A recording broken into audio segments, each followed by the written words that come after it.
राज और पायल का प्यार स्कूल से शुरू होकर कॉलेज तक पहुंच चुका था। दोनों एक दूसरे से बेहद प्यार करते थे और दोनों ने एक साथ बहुत सारे सपने देख रखे थे अपनी खुशहाल जिंदगी के। राज का ये आखिरी साल था कॉलेज में। राज के पास पायल का फोन आया और शाम को मिलने की बात कहकर फोन काट दिया था। राज ने घड़ी देखी, अभी दिन के 4 बज रहे थे। वो पायल से मिलने के लिए बेचैन हो रहा था। पायल को अपनी बाहों में भर लेना और उसके बदन की वो मीठी सी खुशबू राज को बहुत अच्छी लगती थी। पायल भी राज की बाहों में एक गुड़िया की तरह सिमट कर अपना सब कुछ भूल जाती थी। दोनों इसी तरह लिपट कर बिना कुछ कहे काफी देर तक एक दूसरे की बाहों में खोए रहते थे। राज को उसी पल का इंतजार आज फिर से था। आज जब पायल का फोन आया था राज के पास तो राज ने महसूस किया कि पायल की आवाज में एक बेचैनी सी थी, शायद मुझसे मिलने की बेचैनी। राज ने मन ही मन में सोचा और मुस्कुराया। शाम होने को आई थी। अचानक राज के घर की घंटी बजी और इससे पहले कि राज दरवाजे तक पहुंचता, उसकी मां ने दरवाजा खोला। पायल ही थी। उसने राज की मां को नमस्ते किया और सीधे राज के कमरे की तरफ बढ़ गई। राज की मां को उनके प्यार के बारे में पता था, इसलिए वो मुस्कुरा के रह गई। राज, मैं चाय बना रही हूँ, आके ले जाना किचन से थोड़ी देर में। राज की मां ने वहीं से राज को कहा। अच्छा मां, राज ने कमरे के अंदर से ही जवाब दिया। हल्का सा दरवाजा लगाकर राज ने पायल को अपनी बाहों में ले लिया। पायल के बदन की इसी खुशबू के लिए तो वो इंतजार कर रहा था अब तक। पायल ने लाल रंग का सलवार कुर्ता पहना हुआ था। ये रंग उसके गोरे बदन पे खूब जचता था। राज की बाहों में सिमटी पायल ने अचानक अपना सर राज की तरफ उठाया। राज का जैसे सीना फट गया हो पायल की तरफ देखकर। पायल की आंखों में आंसू की मोटी मोटी बूंदें थी। राज हक्का बक्का होकर समझ नहीं पाया कि अचानक से ये क्या हो गया। फिर उसने सबसे पहले पायल के आंसू पोंछे। उसका फूलों जैसा कोमल चेहरा अपनी दोनों हथेलियों के बीच लिए और पूछा, क्या हुआ है जान? तुम रो क्यों रही हो बाबू? इतना सुनते ही पायल जैसे और टूट गई हो और बिना आवाज के वो और रोने लगी। उसकी आंखों से निकलते आंसू राज का सीना जैसे फाड़ दे रहे थे। राज से रहा नहीं गया और उसने सबसे पहले दरवाजा बंद किया ताकि पायल के रोने की आवाज कमरे के बाहर न जाए। फिर उसने पायल को अपने बिस्तर पे बिठाया और खुद नीचे जमीन पे बैठा। पायल के हाथ अपने हाथों में लेकर उसने पायल से कहा, जान, अब बोलो, ऐसा क्या हो गया है कि मेरी बाबू इतना रो रही है?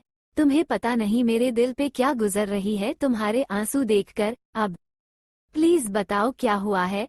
पायल ने अपने आंसू पोंछे अपने आप को संभाला और राज का हाथ पकड़कर बोली, हमारा साथ यहीं तक था जान, हमारे रास्ते आज के बाद कभी साथ नहीं होंगे। राज को जैसे कोई कट लगा हो। उसने पायल के हाथ को कस के दबाया और चीखा, क्या पागलों जैसी बातें कर रही हो? होश में तो हो तुम? बाबू, पायल की आंखों से फिर से आंसू टपकने लगे। उसने राज को अपने पास बिस्तर पे बिठाया और उसका हाथ पकड़कर बोली, जान, तुम्हारी बाबू अब किसी और की पत्नी बनने जा रही है। पापा आज ही मेरा रिश्ता तय करके घर लौटे हैं और घर में सब बहुत खुश हैं। राज पागलों की तरह उसकी तरफ देखकर पायल की बातें सुन रहा था। उसे समझ में नहीं आ रहा था कि वो कैसे और क्या बोले। फिर थोड़ी देर बाद जैसे उसे होश आया हो, उसने पायल की आंखों में झांककर कहा, तुम मजाक कर रही हो न जान? हालांकि राज की आवाज का कंपन खुद राज को बता रहा था कि वो जानता था कि सब खत्म हो चुका है और पायल मजाक नहीं कर रही है।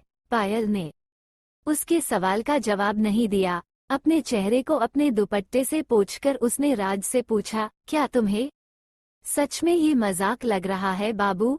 राज को अचानक से ऐसा लगा जैसे पूरा कमरा उसकी आंखों के सामने घूमने लगा हो और सामने बैठी पायल भी उसे गोल शक्ल में घूमती हुई नजर आ रही थी।